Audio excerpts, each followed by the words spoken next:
Assalamualaikum warahmatullahi wabarakatuh. Halo semuanya, jumpa lagi dengan saya Chow Sing Sing, kurator dari podcast Horror Night Story. Baik, seperti biasanya pada malam hari ini saya kembali dan akan menceritakan sebuah pengalaman mistis untuk kalian semua. Dan kemarin saya mendapatkan email dari, namanya minta disamarkan ya, jadi saya sebut saja Diana. Jadi Mbak Diana ini menceritakan pengalaman mistisnya saat melakukan perjalanan ke Pulau Sempuh, Malang. Seperti apa kisahnya? Mari kita simak. Selamat malam Mas Chow Sing Sing. Perkenalkan, namaku Diana. Di sini aku mau berbagi cerita horor saat aku dan teman-temanku melakukan perjalanan ke Pulau Sempu, Malang. Jadi ceritanya begini. Waktu itu tahun 2015 awal. Aku dan teman-temanku ingin berlibur. Kami memutuskan untuk berlibur di Pulau Sempu, Malang. Hari itu segala sesuatunya kami persiapkan, mulai dari jaket, tenda, dan peralatan camping lainnya. Karena memang kami berencana untuk berkemah di sana. Kami berangkat dari Sidoarjo total 5 orang dan 3 sepeda motor. Rudi temanku memimpin perjalanan ini karena memang dia yang sudah pernah beberapa kali ke Sempuh. Saat itu pukul 2 siang kalau tidak salah. Kami lewat jalur Terawas Pacet. Setibanya di daerah Terawas, hujan deras mengguyur kami. Mau tidak mau, akhirnya kami memutuskan untuk berteduh di sebuah warung makan. Warung ini terletak di pinggir jalan. Dan saat itu memang suasananya sepi sekali. Hanya terdengar suara rintik hujan. Mungkin karena jalan raya di dekat warung ini tidak luas. Karena merasa sungkan hanya berteduh, kami memutuskan untuk memesan makanan di warung itu. Setelah makanan sudah siap disajikan, si ibu pemilik warung bertanya pada kami, "Mau camping ya nak?" kata ibu itu. "Iya bu," jawab kami serempak sambil tersenyum. "Oh, tapi Gunung Arjuno kayaknya sedang ditutup karena kemarin ada pendaki yang tersambar petir," jawab ibu itu mengingatkan kami. "Oh, kami nggak ke Arjuno kok bu. Kami mau ke Pulau Sempuh Malang," jawab Fahri temanku. Entah hanya kebetulan atau memang sebuah peringatan, seusai Fahri menjawab pertanyaan si ibu warung tersebut, tiba-tiba suara petir menggelegar. Begitu keras sampai-sampai kami semua kaget dan refleks menutup telinga. Kecuali si ibu.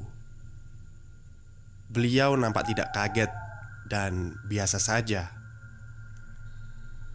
Si ibu warung akhirnya duduk di kursi meja makan kosong di sebelah kami.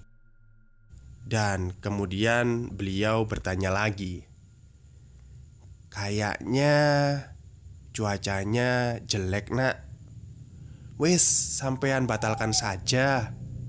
Takutnya ada apa-apa," jawab ibu itu. Seusai mengatakan hal tersebut, beliau berdiri dan masuk ke dalam dapur warungnya. Aku yang mendengar perkataan si ibu itu setidaknya merasakan hal yang sangat tidak nyaman. Ya, istilahnya perasaan yang buruk lah. Dan tentu saja bukan hanya aku yang merasakan perasaan buruk ini. Sepertinya teman-temanku juga sama. Akhirnya si Rudi berusaha menenangkan kami. "Udah, tenang aja. Semuanya pasti lancar kok.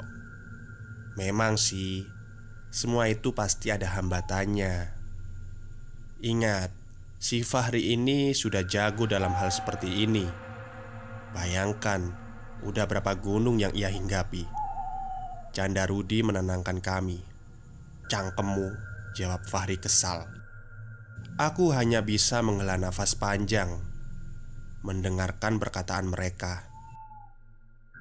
Oh iya, aku lupa mengenalkan anggotaku. Jadi kami ini berangkat berlima. 2 orang cowok, Rudi dan Fahri, dan 3 orang cewek, aku, Hani, dan Iis. Kami berangkat dengan formasi 221, alias aku berboncengan dengan Rudi di depan, Hani berboncengan dengan Iis di tengah, dan Fahri sendirian di belakang. Jam berapa sekarang, Ri? Tanya Rudi pada Fahri. Udah jam 6 sore. Kayaknya udah maghrib nih. Aduh, hujannya kok nggak reda-reda ya. Takutnya kemalaman kita, ujar Iis ikut nimbrung obrolan. Ya, pasti malam lah. Wong ini saja belum separuh perjalanan, jawab Fahri. Singkat cerita, sekitar pukul 7 malam kami memutuskan untuk melanjutkan perjalanan. Padahal hujan belum sepenuhnya reda.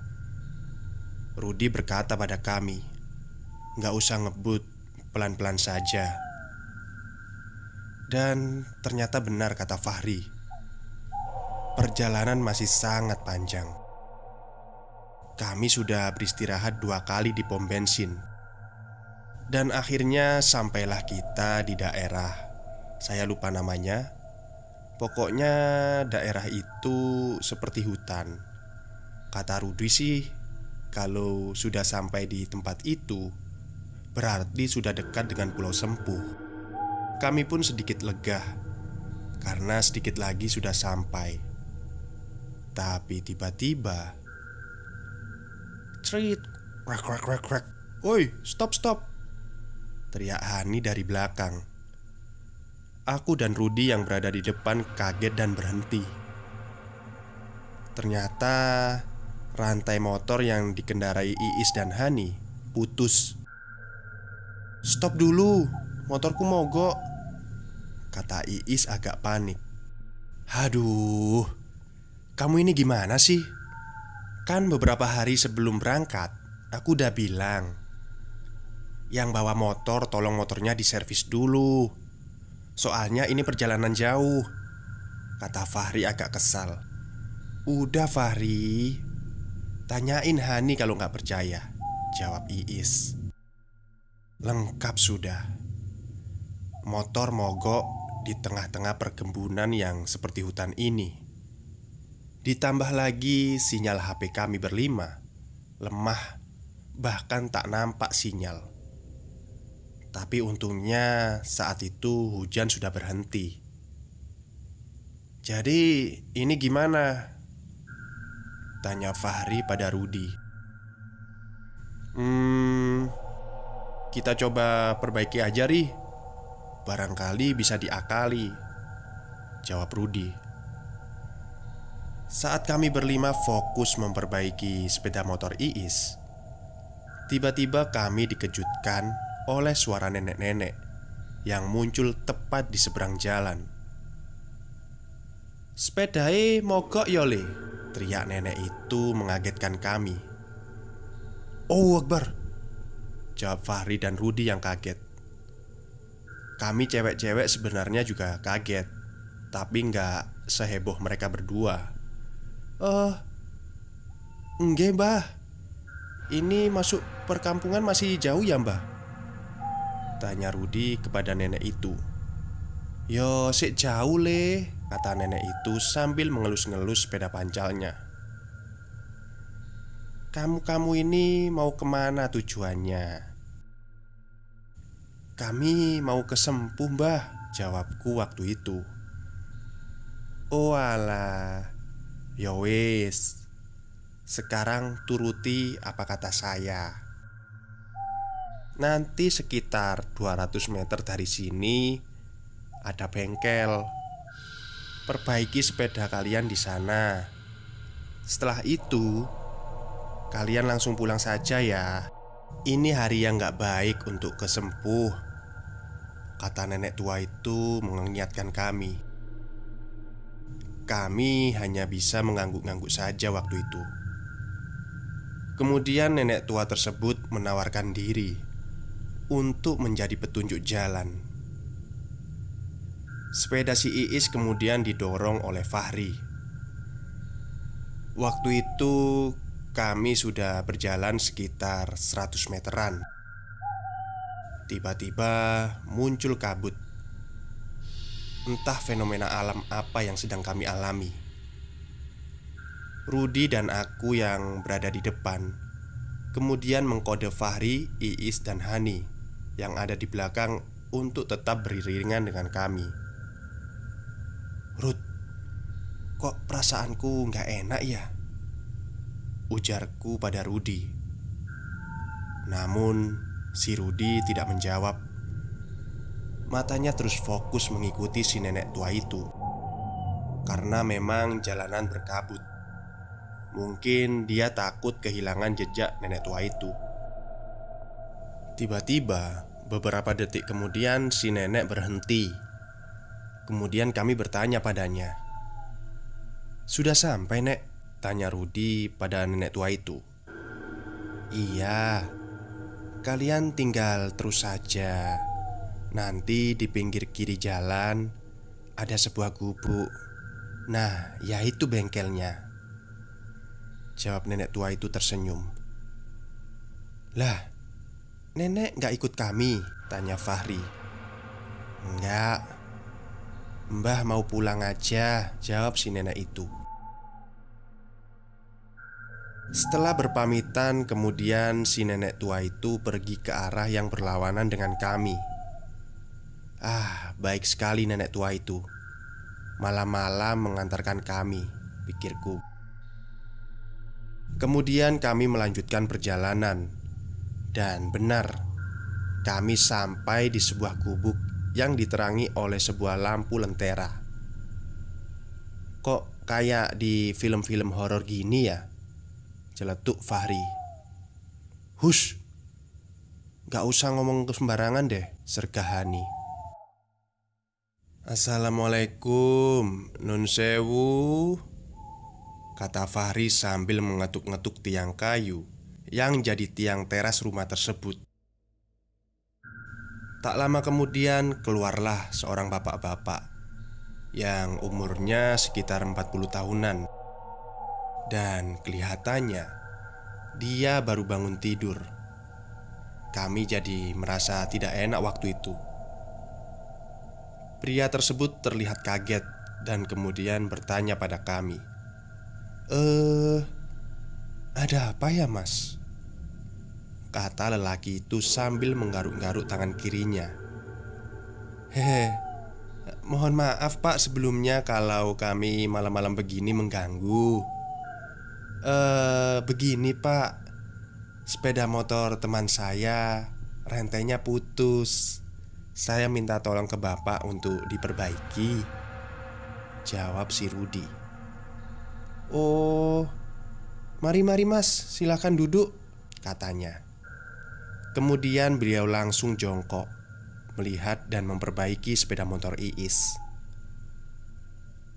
Di tengah-tengah kami sedang menunggu motornya selesai diperbaiki, Hani menyenggolku dan menunjuk sebuah sepeda pancal yang bersandar di sebuah pohon yang dekat dengan gubuk tersebut.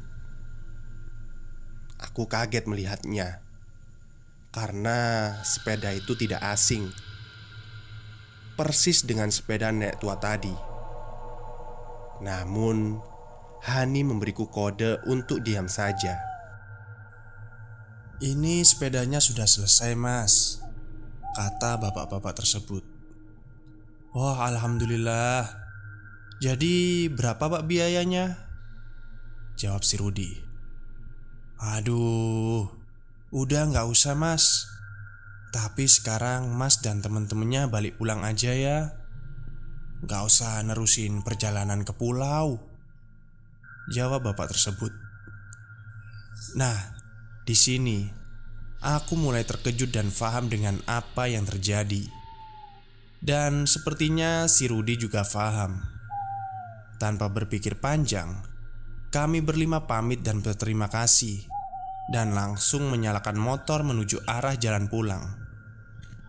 Di tengah-tengah perjalanan kami beristirahat di sebuah pom bensin, dan kemudian saling berbagi cerita, termasuk aku dan Rudi. Yang pertama, saat Hani memberitahuku bahwa ada sepeda pancal yang mirip dengan sepeda yang dikendarai oleh nenek-nenek yang kami temui tadi. Dan yang kedua, Fahri. Si Fahri ini terus mengamati bapak tersebut waktu memperbaiki sepeda. Dan dilihatnya, bapak tersebut tidak menggunakan alat-alat bengkel seperti umumnya. Dia hanya menggunakan tangan kosong. Bagi Fahri yang sudah pernah mengalami putus cinta, putus rantai, ini nulisnya salah ini. Putus rantai itu adalah hal yang tidak bisa dinalar, alias tidak mungkin. Dan yang lebih mengejutkan lagi, Rudi. Si Rudi ini sebenarnya dari awal sudah merasakan hal yang janggal sewaktu sampai di gubuk tersebut. Dia sudah beberapa kali ke Pulau Sempuh, namun baru tahu kalau ada gubuk di jalur menuju Pulau Sempuh ini. Ditambah lagi dengan perkataan si bapak yang menyuruh kami untuk pulang saja dan tidak meneruskan perjalanan. Padahal kami berlima tidak ada yang bercerita tentang tujuan kami pada bapak itu. Tapi seakan-akan dia tahu akan kemana kami pergi. Sekian cerita dari saya. Terima kasih.